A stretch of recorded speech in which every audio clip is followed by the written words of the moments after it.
Next, I want to make a couple tweaks to the general config file. One of these tweaks is going to make Craft a bit more secure, and the other one is going to help us as we develop our site. So the first one is security. When I access my control panel, I access it at my URL and then /admin.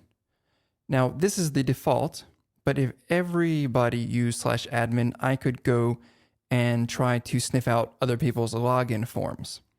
And while this isn't a true security measure, it is security through obscurity. It is a best practice to change this word in the URL where your control panel is located. And in Craft parlance, this is called the CP trigger, or the control panel trigger. And we want to change that. And we do that in our general config file. In Sublime Text, I'll go to the Craft directory, config, and general. Now the general configuration file has right now an empty array. That's what it returns. So we want to put 2 items in the array, but the first is going to be for our CP trigger. So the keyword we use for that is CP trigger, and then we pass in a value of that which we want it to be something unique to the site. So later on, we're building a brewery website. So let's go ahead and use something like that. We'll say fermented. Now, if I go to my site, craftybrewery.dev/fermented, and now I'm again at my dashboard. If I try now to go to admin,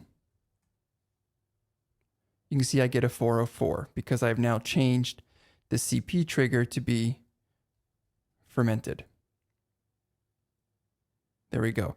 So now we have that working properly, and we're a little bit more secure because at least our control panel login page is not available at a generic URL that everybody who runs Craft knows. The next thing I want to do is turn on dev mode when I'm developing locally.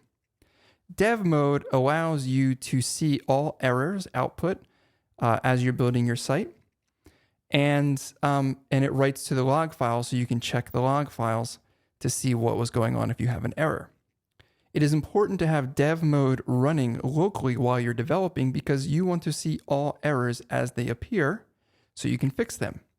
And it is important to make sure dev mode is off when you have your site running on a production server or live, because you don't want to expose the errors, which include things like server paths and other things, to the public. So how do we do that? Let's go back to Sublime Text. I'm going to add another item to the array, and this one will be called dev mode, and it takes a boolean, so it'll be true. When we reload our control panel,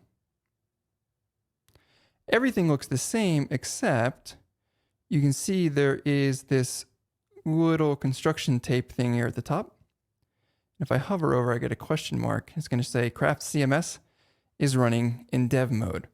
So now when I'm building the site and I do something wrong in my code, in my template code, I will get all the errors exposed to me so I can read through them, understand what I did wrong or what's broken, and then fix it. And then before I launch this site live, deploy it to a server, I want to turn dev mode off. If you want to learn more about the general config settings, you can go to craftcms.com/docs/config-settings and see a list of all of the config settings that are supported in your general.php config file.